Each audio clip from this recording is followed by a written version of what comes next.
शुभ संध्या। सभी को मेरा प्रणाम। मैं doctor Nishan Tak international forum for promoting homoeopathy के हिंदी सत्र के 765 डे पर आप सभी का हार्दिक स्वागत है।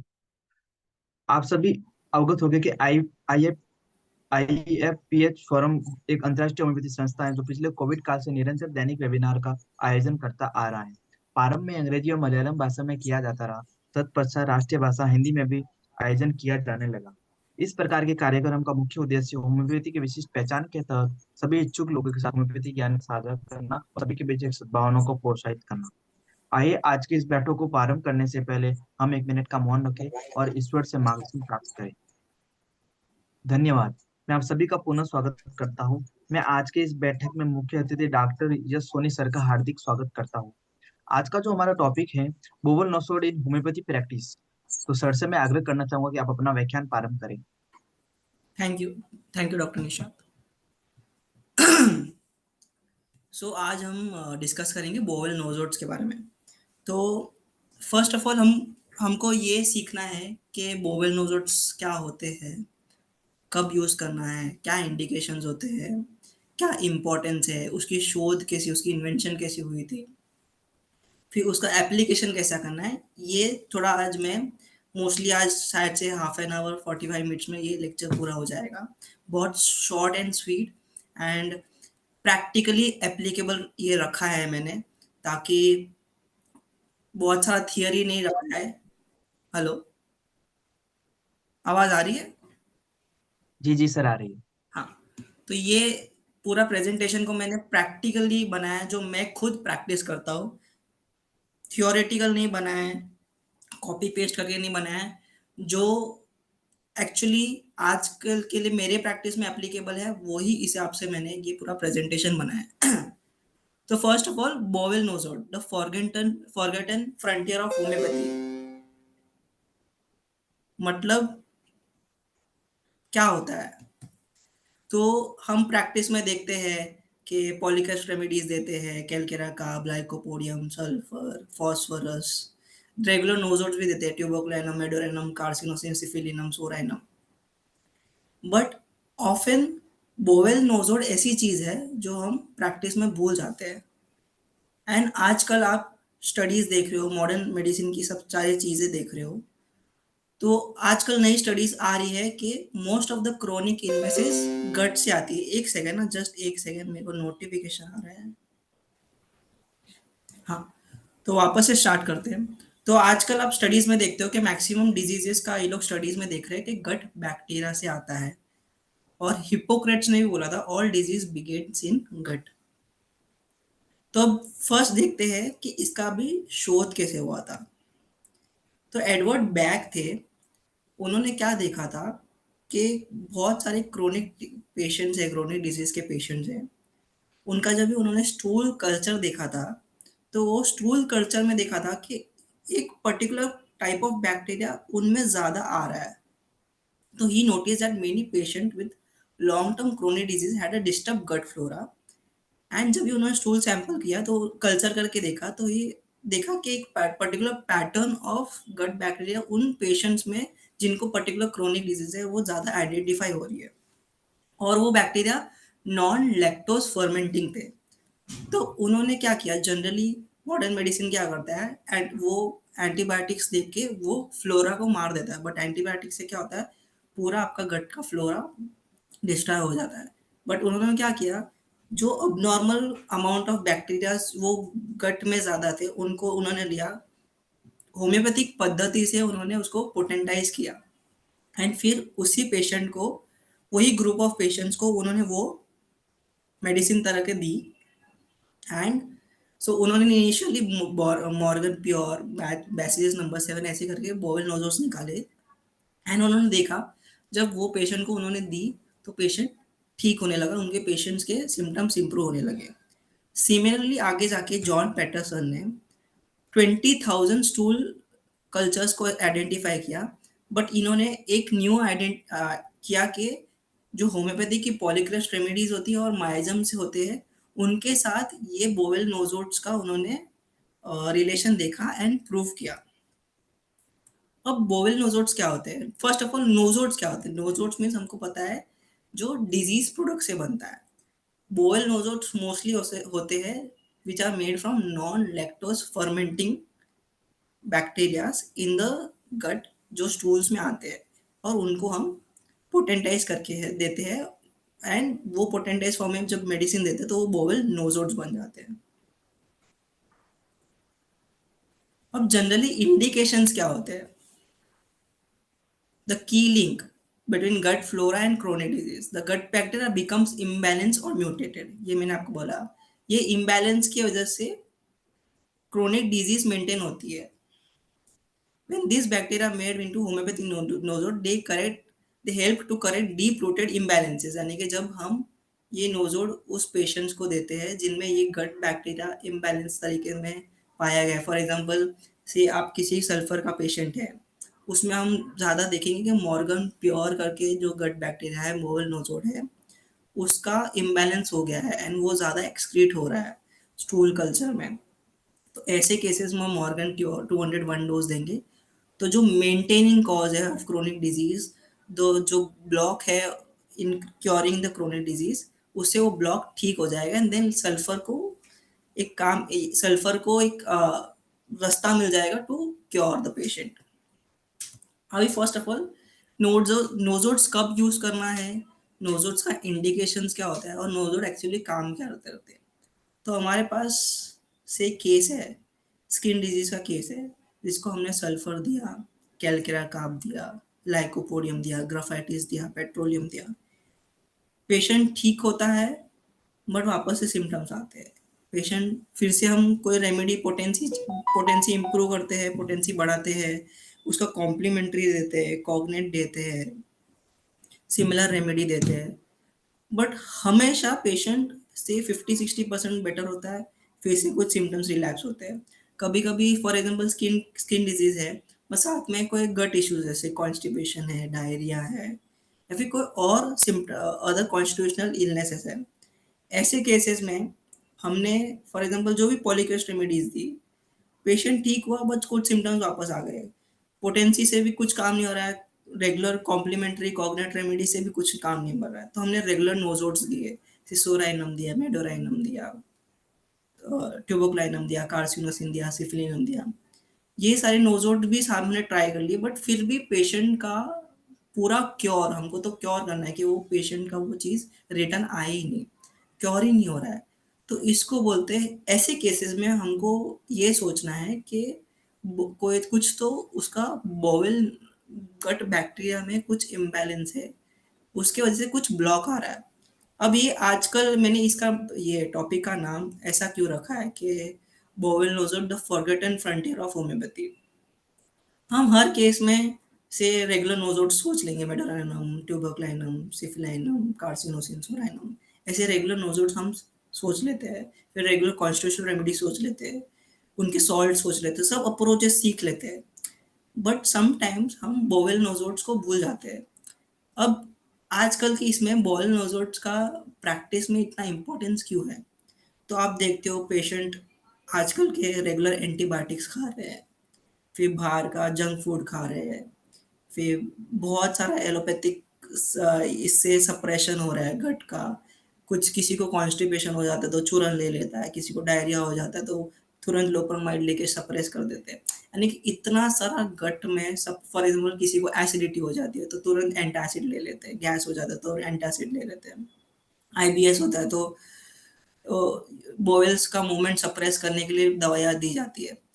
अब इतने सारे सप्रेशंस में, एक्सटर्नल फैक्टर्स में, हर एक पेशेंट में आप ऑब्जर्व करोगे, हर एक पेशेंट में कुछ ना कुछ गट रिलेटेड इशू है ही है। किसी को कॉन्स्टिपेशन हो रहा है, किसी को फ्लैचुलेंस हो रहा है, किसी को लूज स्टूल्स हो रहा है, किसी को ऑफेंसिव स्टूल्स हो रहे हैं, किसी को स्टूल्स में इनफेक्चुअल डिजायर हो रहा है। अब हम नक्स ओमिका देते हैं, सब सल्फर ट्राई करते हैं, कभी कभी मदर टिंचर्स ट्राई कर लेते हैं, बट पेशेंट को क्योर नहीं होता। ऐसी पैलिएशन एक अलग चीज़ है और क्योर एक अलग चीज़ है। And has a homeopathic doctor I don't believe कि मैं ये नहीं मानता कि सिम्टोमेटिक रिलीफ देना है हमको, हमको as a homeopathic doctor cure करना है सामने वाले पेशेंट्स को, कि उनको एजुकेट कर रहा है कि हाँ, और हमको भी पता होना चाहिए कि ये एक्सटर्नल फैक्टर्स, क्योंकि हम सिर्फ बोलते हैं ना माइंड में, ये सारी चीज़ों में खो जाते हैं ऑर्गेनॉन में, बट एक्सटर्नल फैक्टर्स ये समझ नहीं पाते कि हाँ भाई एंटीबायोटिक्स पेशेंट कंज्यूम करते हैं, बहुत सारा अलग एलोपैथिक मेडिसिन भी कंज्यूम करते हैं, इसके जिससे वजह से हमारा गट का फ्लोरा जो नॉर्मल बैक्टीरिया होते हैं वो हमेशा इम्बैलेंस होता ही है। और इसी इम्बैलेंस की वजह से, तो फॉर एग्जांपल किसी को रूमेटॉइड आर्थराइटिस है, स्किन डिजीज है, लिवर इन्फ्लेमेशन है, कोई बॉडी में इन्फ्लेमेशन है, तो ये इन्फ्लेमेशन का साथ में उसका गट का फ्लोरा भी साथ में हिला हुआ है। तो गट फ्लोरा हिला हुआ है, दैट उसकी वजह से स्किन डिजीज ऐसा नहीं है। स्किन डिजीज यानी कि अगेन हमको होलिस्टिक देखना है कि होलिस्टिकली पेशेंट को जो कोई होलिस्टिक इलनेसेस है, दैट मीन्स नेचुरली उसका गट फ्लोरा में भी वो रेप्लिकेट होता रहेगा। अब यही गट फ्लोरा को पैटरसन ने और बैक ने जब एक स्टडी की, स्टूल सैंपल्स लिए, पोटेंटाइज किए, तब उनको पता चला। अब हमारे होम्योपैथी प्रैक्टिस में अब क्या करना है, से आपके पास अपने सारे पॉलिकस रेमेडीज ट्राई कर लिए हैं, सारे नोजोट्स ट्राई कर लिए, बट फिर भी आपको क्योर नहीं आ रहा है, तब जाके आपको बोवेल नोजोट सोचने हैं। तो नोजोट्स का इंडिकेशंस क्या हुआ, lack lack of reaction to well suited indicated remedy. ये वर्ड बहुत इंपॉर्टेंट है, यानी कि आपने रेमेडी दी है और काम नहीं कर रहा है, मीन्स पूरा क्योर नहीं कर रहा है, काम कर रहा है बट प्योर पूरा क्योर नहीं कर रहा है, that means that is an indication of nosode. तो फर्स्ट बोवेल नोजोड को साइड में रखे, what are the indication of nosodes. तो नोजोड्स कब सोचना चाहिए, जब कोई माइजमेटिक ब्लॉक होता है। तो इस केस में बॉवेल्स का bacterial flora imbalance is a block, तो तब एक सोचना है। Lack of reaction to indicated remedy, यानी कि रेमेडी काम की, रिएक्शन भी आया है बट पूरा क्योर नहीं हुआ, फेल्ड टू क्योर, तब तब नोजोड सोचना है। और third main indication of nosode कब सोचना है, जब एक साथ बहुत सारे रेमेडीज का एक साथ इंडिकेशन आ रहा है। तो आपने देखा रहेगा कि आप कोई भी केस लेते हो तो आपको ऐसा लगता है कि हाँ ये केस में तो सल्फर का भी इंडिकेशन है, इस एक केस में कैलकिरा का भी इंडिकेशन है, लाइको का भी इंडिकेशन है, या फिर इस केस में हायोसाइमस भी है, लेकेसिस भी है, फॉस्फोरस भी है। कोई कंप्लीट पोर्ट्रेट नहीं मिल पा रहा है कोई भी एक पर्टिकुलर इंडिकेशन का, ऐसे केसेस में नोजोड सोचना चाहिए। या फिर और एक नोजोड उसमें भी सोचना चाहिए कि कोई सारा पेशेंट का सारा ठीक हो गया बट कुछ गट रिलेटेड इशू या कुछ कुछ इशू ठीक नहीं हो रहा है, वो एक पर्टिकुलर इशू ठीक नहीं हो रहा है, तब हमको बोवेल नोजोड या फिर नोजोड सोचने चाहिए। तो जनरली दूसरे नोजोड्स के तरह बोवेल नोजोड्स भी फ्रीक्वेंटली रिपीट नहीं किया जाता है। एंड सिमिलरली दूसरे पोटेंसीज के रूल लागू होते हैं, जैसे 200 का 1 डोज, 1 एम का 1 डोज, एंड मिनिमम एटलीस्ट 2 या 3 मंथ्स के इंटरवल तक उसको रिपीट नहीं करना है। बट कुछ कुछ केसेस में अगर स्ट्रांगली इंडिकेटेड है एंड पेशेंट को लग रहा है तो एवरी मंथ भी रिपीट कर सकते हैं ऐसे। या फिर कुछ कुछ क्लिनिकल केसेस में मैंने डॉक्टर, आप bowel nosodes by doctor Agarwal, Y D Agarwal करके एक बुक है, उसमें से आप पढ़ोगे तो उन्होंने क्लिनिकल केसेस में कुछ कुछ केसेस में 15 डेज 1 मंथ में भी रिपीट किया है। एंड पैटरसन बोलते हैं कि 3 मंथ्स में एक बार आप रिपीट कर सकते हो। एंड जितना हायर द पोटेंसी उतना लेसर द रिपीटेशन, जितना लोअर द पोटेंसी उतना आप रिपीट फ्रीक्वेंटली कर सकते हो। तो फॉर एग्जांपल पैटरसन का एक उन्होंने एग्जांपल दिया है, Paterson prescribed an higher potency nosode with low potentiated remedy, तो साइकोटिक 1 M 1 डोज दिया with natrum sulph 6x, that is biochemic. उन्होंने दूसरा एग्जांपल्स दिए कि proteus acts best in high potency, Gaertner will not work in low potency, Morgan 202 cm in all condition. Doctor Agarwal जो मैंने बात किया, suggest a single dose of higher potency nosode with repeated doses of low potency of indicate remedy from the list of associated remedies. तो cases में मैं भी ऐसे cases में करता हूँ, फॉर एग्जांपल से गॉल स्टोन्स है, या फिर कांस्टेंट बर्पिंग है, हेवीनेस है, लिवर इन्फ्लेमेशन है, फैटी लिवर है, मॉर्गन लाइकोपोडियम दे रहा हूँ, से लाइकोपोडियम LM1 चालू है, लाइकोपोडियम LM पोटेंसी में चालू है, बट पूरा तरह से क्योर नहीं हो पा रहा है, कुछ ना कुछ रिलैप्सेस आ रहा है, तो मैं इन बिटवीन मॉर्गन कार्टर 200 का 1 डोज दूंगा, एंड देन लाइकोपोडियम LM फिर से उसके अगले दिन से स्टार्ट करूंगा, तो पूरा कंप्लीट क्योर देखने मिलेगा। The number and the doses of chosen nosode can be determined only by clinical observation and experience. मेरे एक्सपीरियंस से हर मंथ रिपीट कर सकते हैं.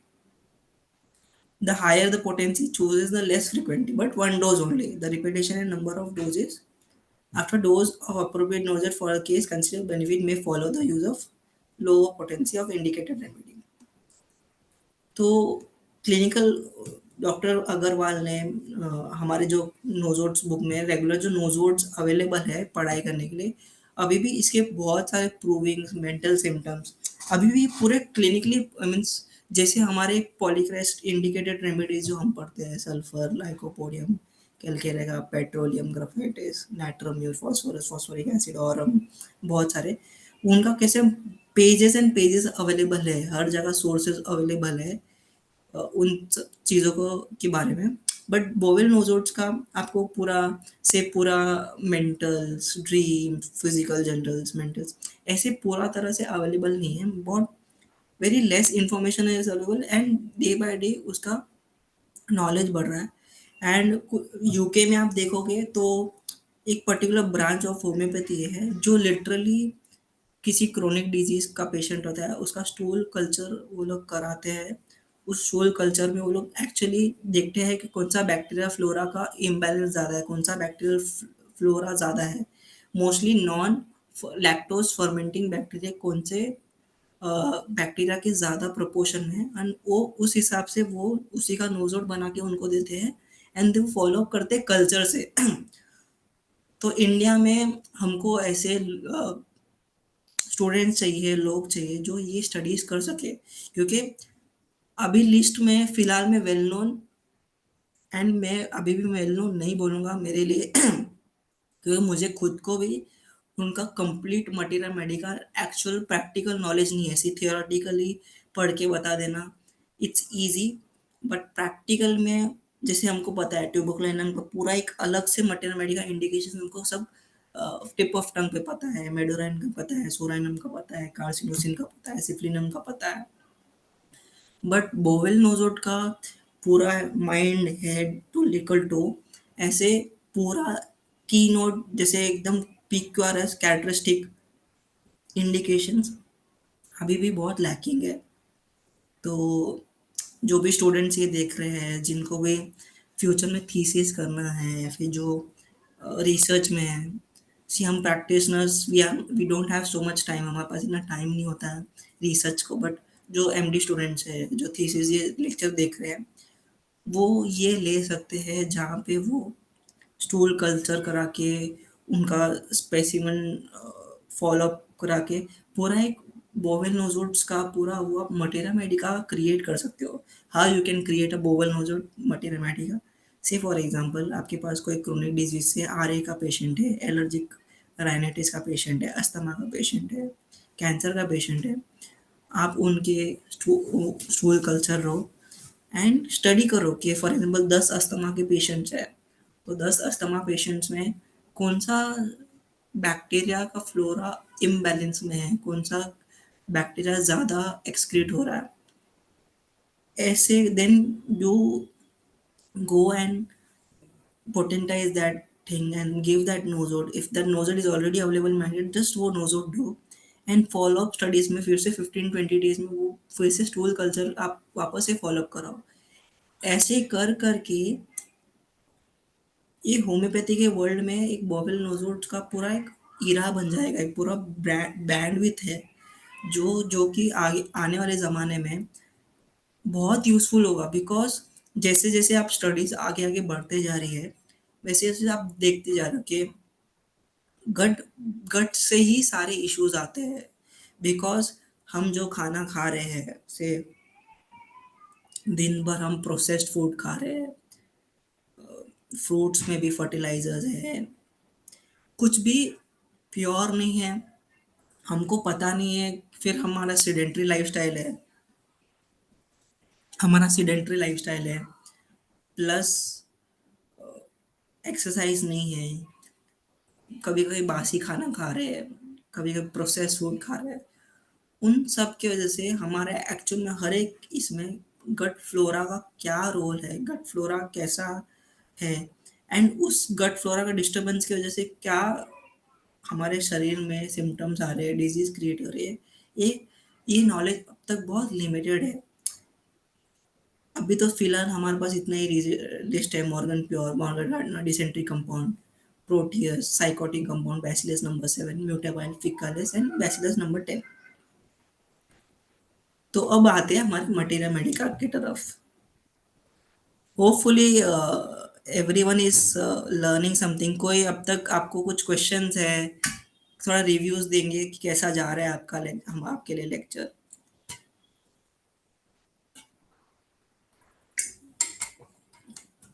कोई बोल सकता है, कुछ क्वेश्चंस है, कुछ रिव्यूज अब तक।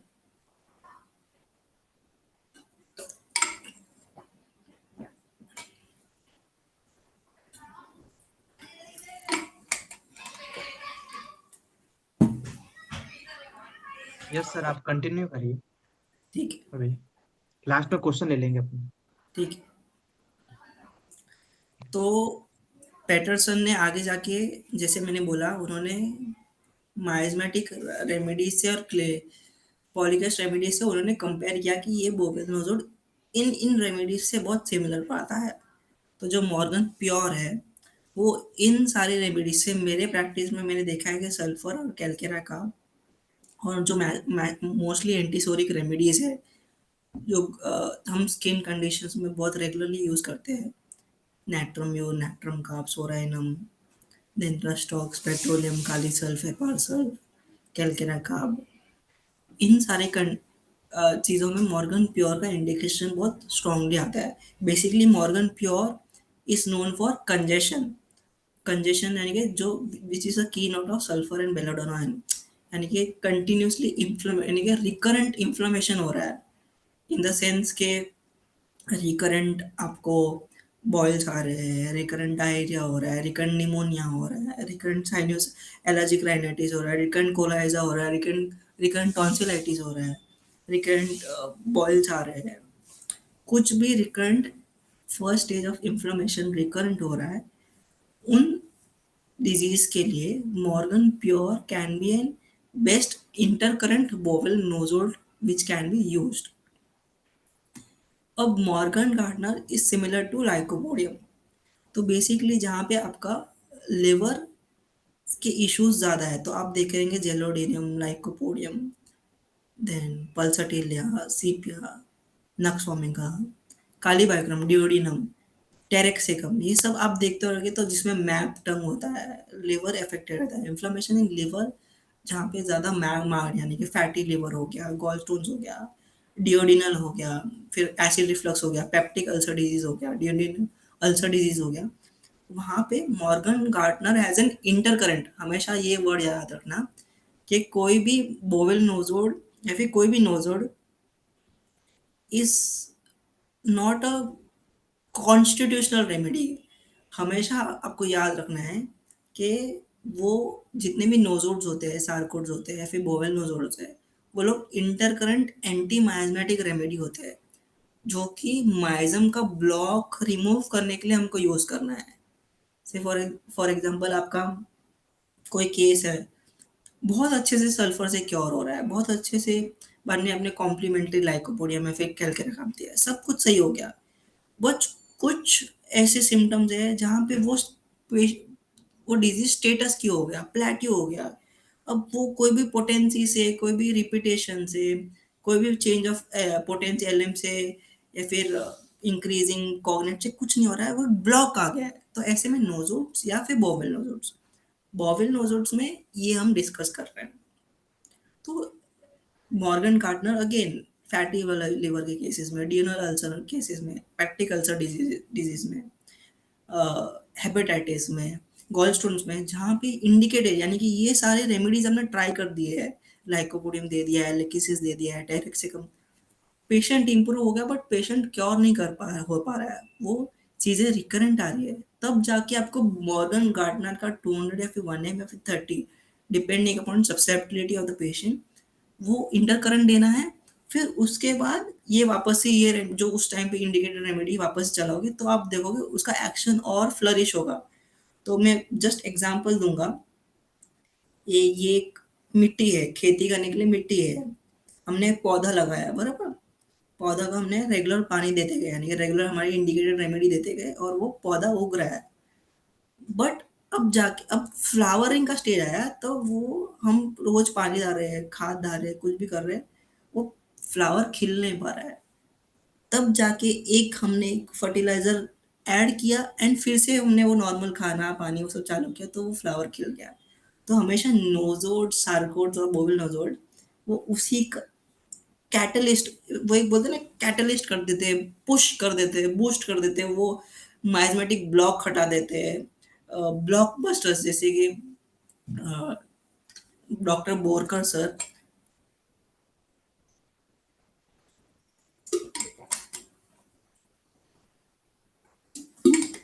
डॉक्टर बोरकर सर बहुत अच्छे से यूज करते हैं। वो लोग बोलते हैं माइजमेटिक माइजम ब्लॉकबस्टर्स, हमने वो ब्लॉक को वो रुकावट को हटा दिया एंड देन हमने हमारे इंडिकेटर रेमेडी को वापस से पॉलीकेस रेमेडी को हमने इजीली फ्लो करने का रास्ता रखा। अब प्रोटियस प्रोटियस उनमें काम आता है जिसमें नर्वस स्ट्रेन होता है और उसके वजह से आपके पेट की बीमारी ठीक ही नहीं हो रही है, स्पेशली इग्नेशिया जैसे स्टेट, यानी कि इग्नेशिया एंड नैट्रोम्यूर जैसे स्टेट, जहाँ पे कांस्टेंट ग्रीफ है, कांस्टेंट सडन शॉक लगा है, वो पेशेंट ग्रीफ को शॉक को ब्रूड करते रह रहा है इतना नर्वस स्ट्रेन ले लेके, उसका एसिडिटी ठीक होने को ही नहीं है, तब जाके प्रोटियस इंडिकेटेड होता है।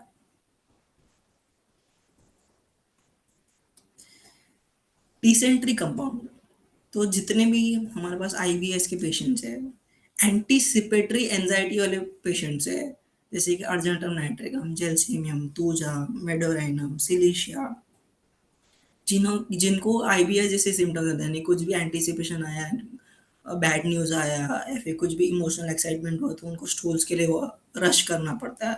कहीं मीटिंग जाना है, आज मुझे लेक्चर देना है, कुछ भी देना है, तो मुझे पेट में गुड़गुड़ हो गई, गैस हो गई, मुझे स्टूल्स के लिए रश करना पड़ रहा है।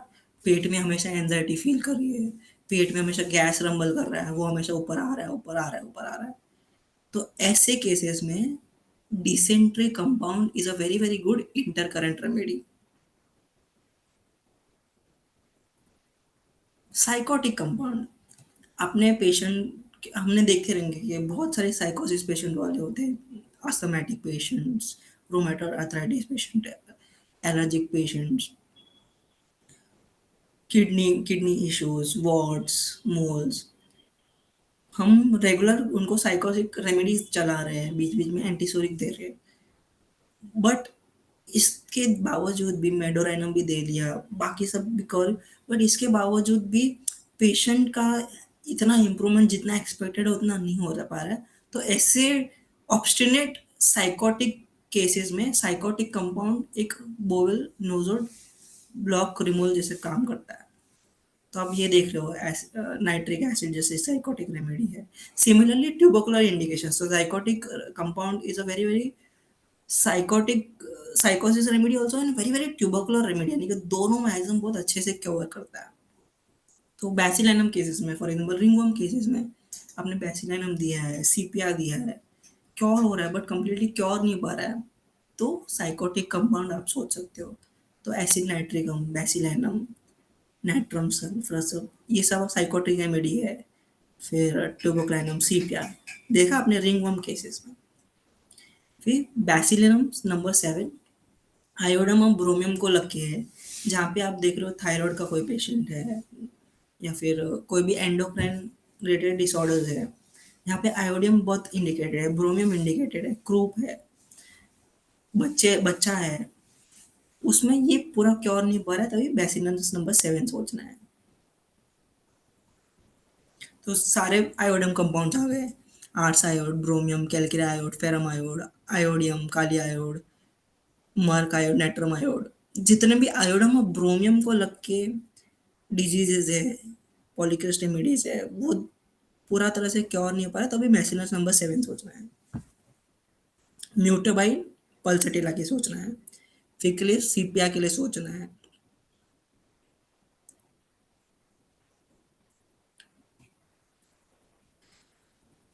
तो अब वापस से मटेरियल मेडिका ब्रश अप करते हैं and then our lecture has man बोला कि बोवेल नोजोट्स का नॉलेज बहुत लिमिटेड है एंड प्रैक्टिकली में इतना ही इसका ये है, बट हम फिर से उसका मल्टी रेमेडी का ब्रश अप कर लेंगे। तो Morgan pure again predominate in stools, non-lactose fermented, and wide range of notably sulfur and calcareous carb. Center theme congestion.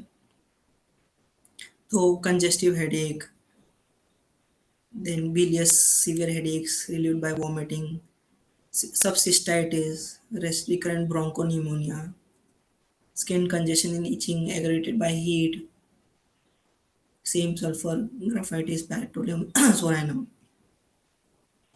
Often indicating chronic diseases associated digestive disturbances, suitable for patient of history of suppressed eruption leading to internal ailments. Basically कोई भी सोरा suppress हुआ है तो Morgan pure आप सोच सकते हो, latent सोरा के लिए आप सोच सकते हो, सोरा का उसको में एजमेटिक ब्लॉक आ गया तभी सोच सकते हो। मॉर्गन गार्डनर लाइकोपोडियम के लिए हिसाब से evening 4 to 8 PM aggression and notably with renal and gallstone colic, digestive disturbance, flatulence, and malabsorption, indicating autoimmune conditions and inflammatory arthritis. Associated remedies lycopodium, natrium, and sulfur. Beneficial in undernourished bodies. ये पूरा lycopodium cover करता है Morgan quarter. Proteus मैंने बोला sudden onset of symptoms often related to central and peripheral nervous system, often is very close affinity to natromure and ignatia. तो suddenness, sudden mental outburst, violent temper, duodenal ulcers related to prolonged mental strain, muscle cramps, spasms in peripheral related to intermittent claudication, indicated in conditions where stress precipitates physical ailments. यानी कि बहुत सारा nervous stress है, stress है, उसकी वजह से duodenal ulcers हो गए, गैस्ट्रिक अफेक्शंस हो गए। दूसरा नर्वस स्ट्रेस की वजह से आपके दूसरे न्यूरोलॉजिकल या फिर मस्कुलर न्यूरोमस्कुलर रिलेटेड डिजीजेस हो गई है, तब जाके आपका प्रोटियस इंडिकेटेड है। Suitable for high strung, easily aroused individuals unwilling to accept changes, especially Nux omega, Ignatia, Natramure. Neuromuscular remedies. Bacillus number 7, iodine और ब्रोमियम को रखे हैं। एंड फटीग, एक्सट्रीम फटीग हम देखते हैं आयोडम में loss of weight, emaciation, burnout, excessive hunger with loss of weight, eats well but loses weight, hot patient, always fatigue, burnout, ये सारे conditions iodine में आते हैं। और indurations of glands, loss of flesh, very aggressive, anger, betrayal feeling, ये सब iodine में आते हैं। तो वही चीज़ जब indicated remedy पूरा क्योर करने को फेल हो रही है, तब आप bacillus number 7 as a intercurrent bowel nosode miasmatic remedy सोच सकते हैं। तो अस्थमा तो हम ब्रोमियम में देखते ही हैं। So often indicated in cases of chronic fatigue syndrome. Beneficial for individuals who history of overexertion leading to systematic weakness. Dysentery compound as we discussed. Dysentery compound का और एक एडिशनल इंडिकेशन है जब बहुत सारा एंटीसिपेशन एंजाइटी होती है और वो कार्डियक डिजीज को वेद करती है, तब जाके आप डिसेंट्री कंपाउंड से वो चीज़ें भी आपको हेल्प मिलती है। साइकोटिक कंपाउंड हैज हमने डिस्कस किया कि ट्यूबरकुलर प्लस साइकोसिस रेमेडी है। तो headaches due to sinusitis, chronic irritation through alimentary tract, bronchial catarrh, fibrosity of thoracic wall जो हम ट्यूबरकुलोसिस और फाइब्रोटिक लंग डिजीज में देखते हैं, rheumatic complaints, worse by dampness and rest, dampness aggravation, sycosis remedy, sycosis miasm का एक main indication है।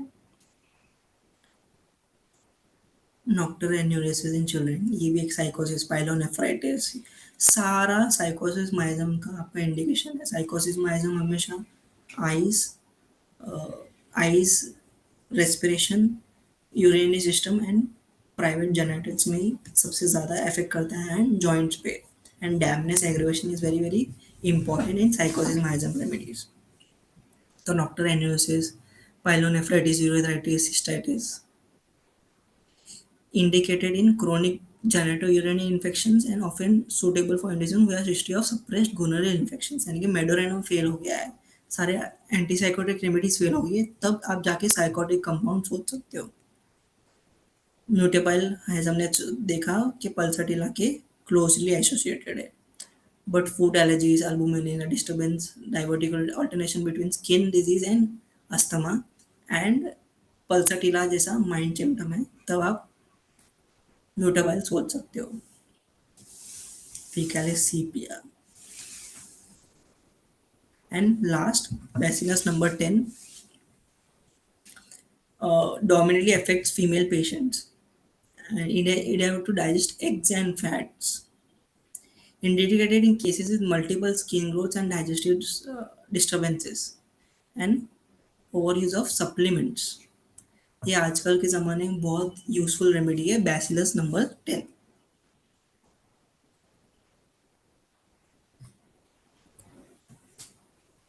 तो ये था आज हमारा लेक्चर बोवेल नोज़ोट्स का। तो होपफुली आपको अच्छा लगा हो, एंड आप आशा करूँगा कि ये लेक्चर देखने के बाद आप सब लोग यूज़ कीजिए बोवेल नोज़ोट्स अपनी प्रैक्टिस में, एंड डेफिनेटली आपको बहुत अच्छे रिजल्ट्स मिलेंगे। सर मेरा एक क्वेश्चन है।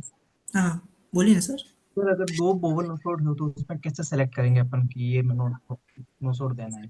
जैसे किसी में सल्फर इंडिकेटेड है, किसी में थुजा भी इंडिकेटेड है, एक ही पेशेंट में लाइकोपोडियम में इंडिकेटेड है, तो वह कैसे हम सिलेक्ट करेंगे? तो कोई फॉर एग्जाम्पल मैं वही बोल रहा हूँ, जब ऐसे कंडीशंस आते हैं जहाँ पे सारी मल्टीपल रेमेडीज इंडिकेटेड, तो that is an indication of a nosode.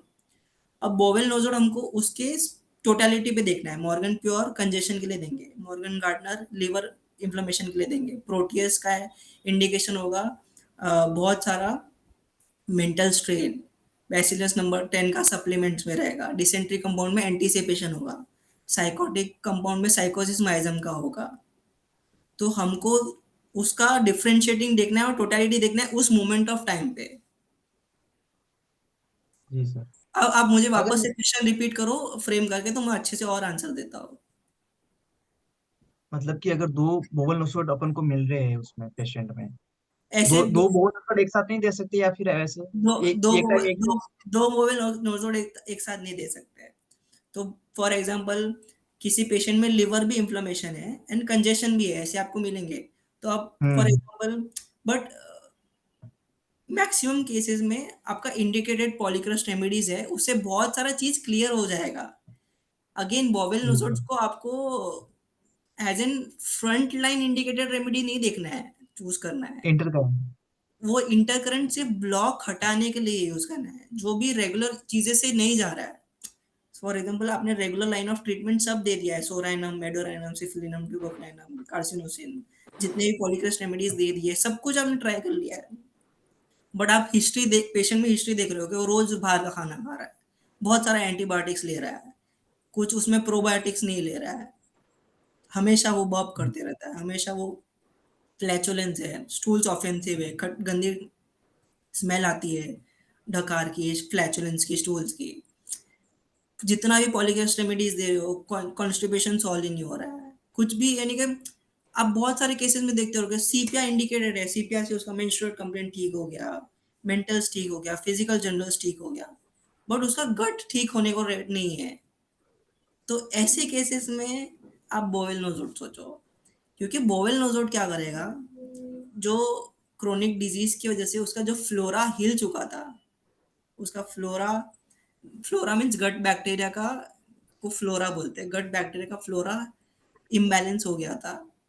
तो ऐसे केसेस में वो नोजोड उस फ्लोरा को बैलेंस सही ला कर देगा, और वो बैलेंस बैक्टीरिया का सही हो गया तो आपका डाइजेशन, एसिमिलेशन, सारा चीज सही से हो रहा है। आपका दो सवाल है। यस जी। हाँ रिपीट सर। रिपीट डोज, और कुछ लोग कुछ केस का एक्सप्लेन करने के लिए कह रहे हैं, कुछ केस को बताने के लिए भी लोग सवाल कर रहे सर केस में तो यही यही केस जो भी मैंने एग्जांपल्स दिए ना, यही केस एग्जांपल है। तो फॉर एग्जांपल मेरे पास एक केस था एटोपिक डर्मेटाइटिस का, एक बच्चे का एटोपिक डर्मेटाइटिस का केस था मेरे पास। तो उसको सल्फर दिया 200 पोटेंसी में मैंने, तो वो एटोपिक डर्मेटाइटिस ठीक हो गया। मगर 2 महीने के बाद वापस से एटोपिक डर्मेटाइटिस वापस से आया, तो मैंने सल्फर 1 mg दिया, तो फिर से वो एटोपिक डर्मेटाइटिस ठीक हो गया। वो हर बार में 2-3 महीने के बाद वापस से वो उसका एक फ्लेयर अप आया। तो मैंने सोचा सल्फर से पूरा क्योर नहीं हो पा रहा है, यानी कि इसको बोलते हैं रिएक्शन आ रहा है, हम रेमेडी दे रहे हैं, रेमेडी का रिएक्शन आ रहा है। बट अभी मैंने सोचा सल्फर नहीं काम आ रहा, तो अब हम सोचेंगे शायद से सोराइनम दूं, तो सोराइनम दिया तो कुछ रिएक्शन नहीं आया, वो एटोपिक डर्मेटाइटिस वैसा का वैसा ही है। कैलकेरा काप दिया, कैलकेरा काप लाइकोपोडियम इंडिकेटेड नहीं है, तो ऐसे केसेस में करे क्या? तो दैट मीन्स ये इंडिकेशन है मॉर्गन प्योर। तो मॉर्गन प्योर 200 का 1 डोज दिया, और उसके 1-2 हफ्ते के बाद मैंने सल्फर 200 1 डोज दिया, तो वो पेशेंट का एटोपिक डर्मेटाइटिस परमानेंटली क्योर हो गया, वो आया ही नहीं। तो इसको बोलते हैं कि सल्फर इंडिकेटेड था, बट बोवेल नोजोड का गट फ्लोरा में माइजमेटिक ब्लॉक था, तो उसके वजह से मॉर्गन प्योर 200 दिया, वो ब्लॉक क्योर हुआ, तो अब रास्ता सल्फर 200 के लिए एक्शन खुल गया क्योर करने के लिए। एक और सवाल है, अ, ये how much time to wait for after dose of nosodes and when to repeat nosodes again? हाँ, सो ये हर हर हमारे रेगुलर नोजोड के तरह जैसे हम इंटरकरेंट माइजमेटिक रेमेडी देते हैं हमारे, तो वन डोज, यानी कि फॉर एग्जाम्पल मेरी प्रैक्टिस में मैं 4 pills morning and 4 pills evening, ऐसे दो दो टाइम एक दिन दे दूंगा, फिर एटलीस्ट 1 वीक वेट करूंगा, फिर मेरी इंडिकेटेड रेमेडी पॉलीक्रेस्ट रेमेडी दूंगा। और रिपीटेशन के लिए हम 1 महीने में एक बार या फिर 21 डेज में, वो एज आई सेड एक्सपीरियंस के ऊपर है। मैंने देखा है कि मेरे एक्सपीरियंस में मैं मंथ में एक बार रिपीट कर सकता हूँ। अभी कुछ डॉक्टर वाईडी अग्रवाल की बुक में पूरे केसेस दिए, उन्होंने बहुत सारे क्लिनिकल केसेस दिए हैं, जिन्होंने उन्होंने हर 15 दिन में रिपीट किया है, कुछ को 7 दिन में रिपीट किया है। ऐसे अलग अलग क्लिनिकल केस एग्जाम्पल्स के हिसाब से उन्होंने ये पैटरसन बोलते हैं कि 3 महीने तक हमको रिपीट करना ही नहीं है, बट मेरे हिसाब से हम उसको फिर कुछ कुछ क्लिनिकल डॉक्टर्स बोलते हैं कि बोवेल नोजोड सिर्फ 30 पोटेंसी में देना चाहिए। मेरे हिसाब से 201 mg ज्यादा अच्छे से काम करता है। डॉक्टर वाईडी अग्रवाल के बुक में भी आप केसेस में मेंशन करोगे तो 201 mg में उन्होंने प्रैक्टिस किया है। जैसे हमने वो पीडीएफ में देखा कुछ कि रेगुलर 201 mg 10 mg सीएम तक भी जा सकते हैं बोवेल नोजोड्स के। तो इट ऑल डिपेंड्स कि हमारा अल्टीमेट एम है कि वो फ्लोरा गट का एस्टेब्लिश होना चाहिए बैलेंस फॉर्म में। इसलिए स्टार्टिंग में मैंने यही बोला था कि बोवेल नोजोड का सब्जेक्ट ऐसा है ना कि वो स्टूल कल्चर स्पेसिमेंस, उसका इंडिकेशंस, मटेरियल मेडिका, की मोडालिटीज, पीक्यूआर सिम्टम्स, अभी भी उसके ऊपर हमारा पूरा कंप्लीट नॉलेज नहीं है। इसलिए मैं जो ये स्टूडेंट्स देख रहे हैं, एमडी स्टूडेंट्स देख रहे हैं, रिसर्चर्स देख रहे हैं, उनको मैं रिक्वेस्ट करूंगा कि वो पूरा वो ये सब्जेक्ट ले, एक्चुअल तरीके से वो देखे कि गट फ्लोरा कैसे चेंज हो रहा है डोज देने के बाद। एक सवाल और है, अ, ये can bowel nosodes be used in the cases other than bowel cases? So doctor Ridhima, अगर आपने हर एक केस अपने फॉर एग्जांपल लिए, for example let it be rheumatoid arthritis, let it be asthma, let it be allergic rhinitis, आप कोई भी chronic cases ले लो। क्रोनिक केसेस में आप देखोगे हर किसी को गट में इश्यूज होते ही है। तो इट्स नॉट, कोई भी क्रोनिक डिजीज का पेशेंट ऐसा नहीं है जिसमें गट के इश्यूज नहीं होंगे, क्योंकि हिपोक्रेट्स ने भी बोला था कि सारे इश्यूज, और आप आज जितने मॉडर्न स्टडीज आप देख रहे हो, मॉडर्न स्टडीज सारे बोलते हैं कि सारे इश्यूज गट से निकल के आते हैं, यानी कि आपका गट बैक्टीरिया का flora was a part of totality, तब जाके आपकी क्रोनिक डिजीज डेवलप हुई। आपका अब्जॉर्प्शन, एसिमुलेशन, आपका उस चीज का, फॉर एग्जाम्पल हमने खाना खाया उसका ब्रेक डाउन, फिर उसका अब्जॉर्प्शन, एसिमुलेशन, उसका प्रोसेसिंग, ये सब गट में ही होता है। पहले गट में जाके वो खराब हुआ, जब तब जाके आपका इन्फ्लेमेटरी सेल्स वो सब चीज बना हुआ, तो आपका गट तो हर क्रोनिक डिजीज में इन्वॉल्व ही है। एक्यूट केसेस में क्या होगा? हाँ, एक्यूट केसेस में? एक्यूट केसेस में तो हमको स्टडी करना पड़ेगा सर, अब तो कोई आर्टिकल है ही नहीं। अच्छा, ये जो है तो कह रहे हैं, लोग कह रहे हैं इम्पोर्टेंट बाउल नोसोड्स का नाम बताइए, कुछ पूछ रहे हैं लोग। क्या बोल रहे हो sir? Important bowel nosodes. Sir important तो यही जो मैंने बताया। मैं मेरी प्रैक्टिस में सबसे ज्यादा अब तक use Morgan pure, Morgan Gartner, dysentery compound, sycotic compound, bacillus number 7, bacillus number 10, म्यूटाबाइल, यही सारा मैंने यूज। प्रोटियस, एक मेरा नाइट्रोम्यूर का एक केस था जिसमें नाइट्रोम्यूर से उसका जॉइंट पेन, उसका मेंटल कंप्लेंट, स्लीप, सब कुछ सही हो गया था, बट एसिडिटी रिकरेंट आ रहा था। सी मैं वर्ड रिकरेंट बहुत फ्रीक्वेंटली यूज कर रहा हूँ, क्योंकि अगेन मैं एज अ होम्योपैथिक डॉक्टर मैं यही चाहता हूँ कि सारे होम्योपैथिक डॉक्टर्स का है ना, ये एक satisfaction level of cure high होना चाहिए।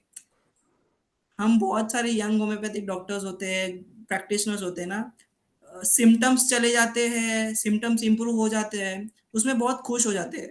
बट मेरा आइडिया ऑफ क्योर के क्योर होना चाहिए कि पेशेंट हमारे डॉक्टर हैनीमैन ने माइजम इसलिए लेके आए थे ताकि रिकरेंट सी आ रही थी। कोई पेशेंट आपके पास गैस्ट्राइटिस रिकरेंट लेके आ रहा है, कोई पेशेंट आपको पास रिकरेंट इन्फ्लेमेशन अलग अलग लोकेशन पे लेकर आ रहा है, दैट मीन्स वो क्योर नहीं हो पा रहा है, वो चीज अभी भी उसमें अनक्योर्ड है। तो आपको वो क्योर सर्च करना है, और क्योर सर्च करने के लिए डिफरेंट डिफरेंट वेज है। उसमें एक बोवेल नोजोड ऐसा इंटरग्रेंट यूज करना है आपको। एक सवाल और है, ये बाउल नोसोड्स कहाँ से मिलेगा? हर कंपनी बनाती है और इजीली अवेलेबल है। और नहीं, ये जो कोई मैंने रेगुलरली बोले, Morgan pure, Morgan Gaertner, proteus, bacillus number 7, mutabile, dysentery compound, sycotic compound, ये बहुत इजीली अवेलेबल है। बहुत सारे मटेरिया मेडिका बुक्स में मॉर्गन और गार्टनर अलग से दिया है, बट मार्केट में मॉर्गन प्योर और मॉर्गन गार्टनर मिलता है। and is there a particular bowel nosode for menorrhagia or hemorrhagic diastasis? सो मैं वो वापस से वो टेबल खोलता हूँ आपके लिए।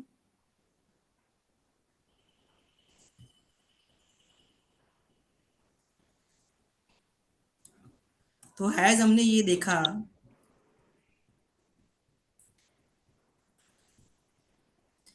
तो आप देख रहे हो,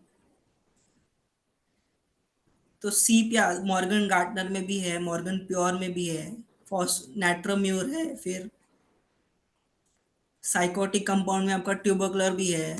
तो आपको जो भी रेमेडी में हेमरेजिक डायथिस से ज्यादा आपको ये देखना है कि उसमें कौन सी रेमेडी का ज्यादा इंडिकेटेड है, एंड कहाँ पे ज्यादा स्टक हो रहा है। यानी कि फॉर एग्जांपल, आपका जो हेमरेजिक डायथिसिस वाला पेशेंट है वो फॉस्फोरस है, सीपिया है, नाइट्रोम्यूर है, टूजा है, मेडोराइनम है, वो कौन सी रेमेडी से फर्स्ट। तो हमेशा फर्स्ट, अगर आपको पता है सेकंड प्रिस्क्रिप्शन का मीनिंग क्या होता है, डेफिनेशन ऑफ सेकंड प्रिस्क्रिप्शन क्या होता है, when first prescription has acted. तो हमेशा याद रखना, bowel nosode will come in the category of second prescription, वो फर्स्ट प्रिस्क्रिप्शन कैटेगरी में नहीं आएगा। फर्स्ट प्रिस्क्रिप्शन में आपको देखना है कि आपका इंडिकेटर रेमेडी एक्ट किया है कि नहीं। वो एक्ट नहीं किया है, एक्ट करने के बाद रुक चुका है, तब आप bowel nosode as a second prescription intercurrent antimiasmatic सोच सकते हो। एक और सवाल है, any dietary changes or things to be avoided during treatment with bowel nodules? सो मैं एक चीज मैंने अपने मॉडर्न प्रैक्टिस में देखा है कि पेशेंट, जो भी पेशेंट एंटीबायोटिक लेके आता है, या फिर फूड पॉइजनिंग लेके आता है, या फिर नौशिया वॉमिटिंग लेके आता है, जिसकी वजह से हमको पता है कि उसका गट बैक्टीरिया ऊपर नीचे हुआ ही है, ऐसे एपिसोड होने के बाद मैं सोचता हूँ कि उसको मैं बोवेल नोजोड देता हूँ ताकि वो उसका फ्लोरा सही से आ जाए, बैलेंस में आ जाए। डाइट एंड रेजिम का जो ये सिस्टम है, डाइटरी ऐसा कुछ अवॉइड नहीं है, वो ट्रीटमेंट में ऐसा कुछ उसका रोल नहीं है। वही हमारा जो नॉर्मल डाइटरी जो हम हर किसी को बोलते हैं, शक्कर शक्कर नहीं खाना है, जल्दी शाम को अर्ली डिनर कर लेना है, वॉक करना है, नॉनवेज ज़्यादा नहीं खाना है, ऑयली फूड अवॉइड करना है, जंक अवॉइड करना है, ये नॉर्मल हम जो हमें हर ट्रीटमेंट में बोलते हैं वो ये, nothing specific to bowel nosode. एक चीज और है, जैसे बाउल नोसोड्स और जो जनरल नोसोड्स है, ये बाउल नोसोड्स और जनरल नोसोड्स, इसका कोई डिस्टिंक्शन है, कोई अलग अलग, जैसे मेडोरिनम है, सिट्रिनम है और सर मेडोराइनम में आपका साइकोटिक कंपाउंड आ गया, डिसेंट्री कंपाउंड आ गया। मेडोराइनम से इक्विवेलेंट है, हो गए साइकोटिक कंपाउंड और डिसेंट्री कंपाउंड। फिर आपका सोराइनम है, उसमें मॉर्गन प्योर और मॉर्गन गार्डनर आ गया। फिर प्रोटियस एक अपनी जगह पे आ गया। फिर आयोडम के लिए आपका वो आयोडम के लिए म्यूटेबाइल था शायद से, वो आ गए। एक डॉक्टर रितु पूछ रही हैं कि क्या आप पीडीएफ में इसको दे सकते हैं क्या? मैं आपको सहानी सर को या फिर मैं ग्रुप में डाल दूंगा पीडीएफ, ठीक है। और आपका मोबाइल नंबर टाइप करके दे दीजिए, लोग कुछ लोग पूछ रहे हैं। ठीक है। आप चैट बॉक्स में टाइप कर दीजिए।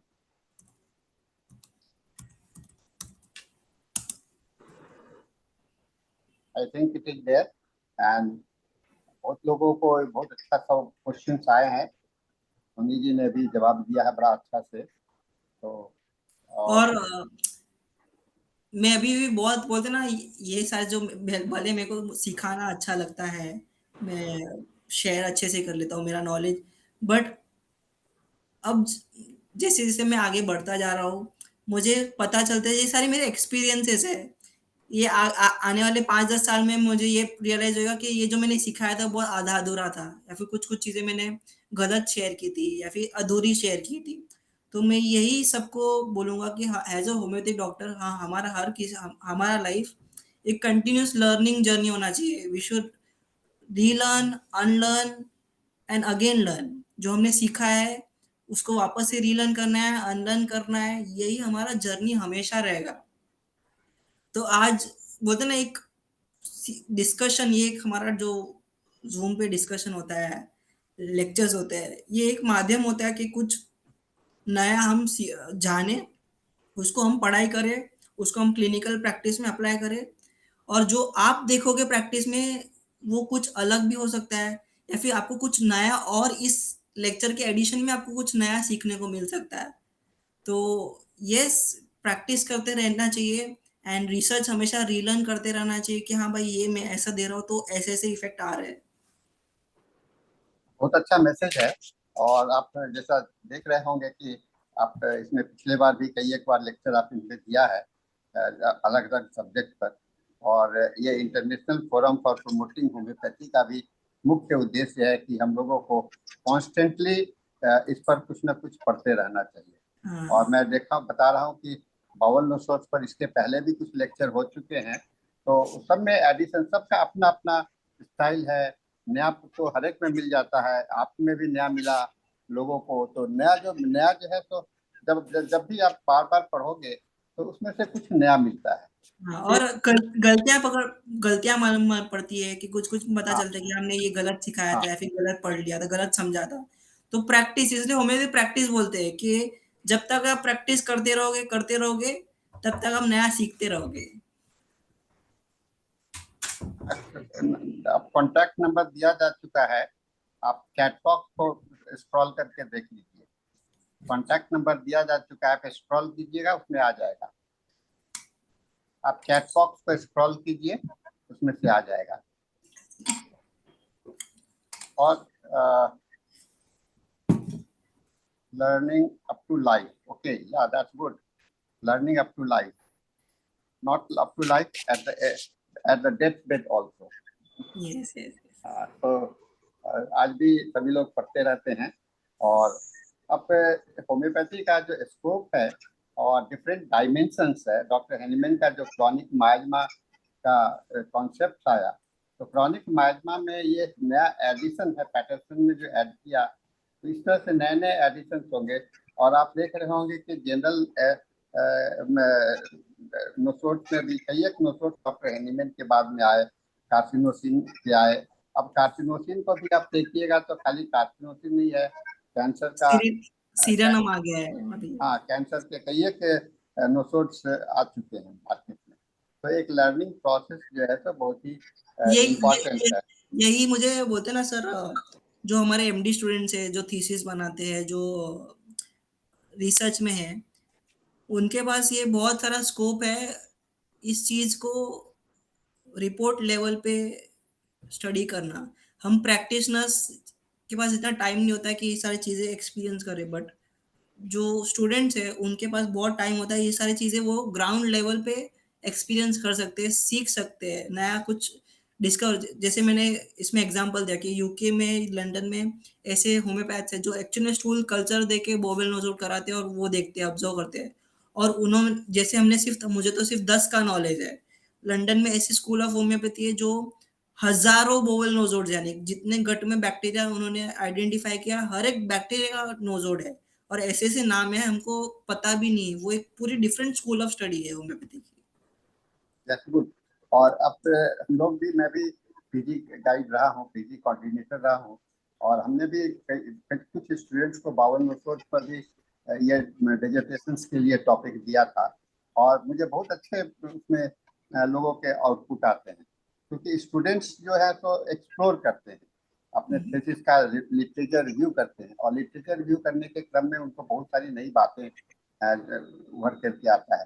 तो मैं देखता हूँ कि मैं जब क्लास में पढ़ाता हूँ तो बहुत सारे पढ़ाई तो मैं तो स्टूडेंट से भी सीख लेता हूँ, हाँ क्योंकि सर। मैं कभी कभी लगता है कि स्टूडेंट जो है तो बहुत अच्छा जानता है और मैं नहीं जानता हूँ। तो ऐसा कोई जरूरी नहीं है कि हम सभी कुछ जानते हो, और हम लोग एक दूसरे से सीख सकते हैं। तो टीचिंग इज ऑल्सो, हम कहते हैं कि टीचिंग करने का मतलब, पढ़ाने का मतलब ये होता है कि हम पढ़ते भी हैं, हाँ शेयर करते हैं, तो हम पढ़ते भी हैं। और मैं तो इतने साल से खाली पढ़ाई में ही रहा हूँ, तो मुझे पढ़ने का काफ़ी मौका मिला है। और मैं अक्सर टीचर्स डे में जो प्रोग्राम होता है तो मैं कहता हूँ सभी स्टूडेंट्स को, यू ऑल आर माई गुरु, आप सभी मेरे गुरु हो, क्योंकि मैंने आपसे जितना सीखा उतना किताबों में भी से नहीं सीखा। आपने मुझे सिखाने के लिए बहुत अच्छा चैलेंज दिया, मौका दिया, और बहुत समय में ऐसा अवसर आया जबकि हम लोगों को इस तरह का तो आपने अच्छा मैसेज दिया है लोगों को कि हम लोग इसको सुनते रहें। कल भी एक मेरा लेक्चर है आपको दूरदर्शन बिहार में 6 बजे शाम में, और उसमें opportunity and opportunity scope in homeopathy के ऊपर में लेक्चर है, साढ़े 6 बजे के आसपास, 6 बजे शाम में दूरदर्शन बिहार में।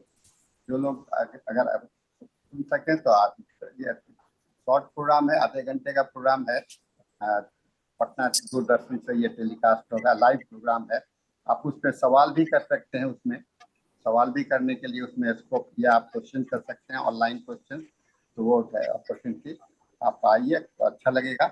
और यश जी, आपका हम लोग बहुत बहुत धन्यवाद देते हैं। आप यंग जनरेशन के एक अच्छे उभरते हुए बॉम्बे का कॉन्सेप्ट को लेकर के आपने काफ़ी अच्छा सीखा है, और मैं आपका बार बार लेक्चर को बहुत अप्रिशिएट करता हूँ, इसलिए कि आपने जो आप बताते हैं वो आपका एक एनर्जी का एक ये एक पोजिशन होता है।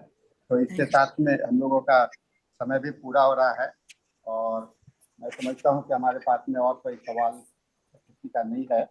आई थिंक चैट बॉक्स के मैंने सारे स्क्रॉल करके देख लिया है, सारे सवाल पूरे हो गए हैं, और हम लोग का समय भी पूरा हो गया है। यस जी, आप फिर आइए, है ना, हाँ दोबारा सर। दोबारा इस लेक्चर पर लेने के लिए आइए, और हम लोग फिर से आपका स्वागत करेंगे।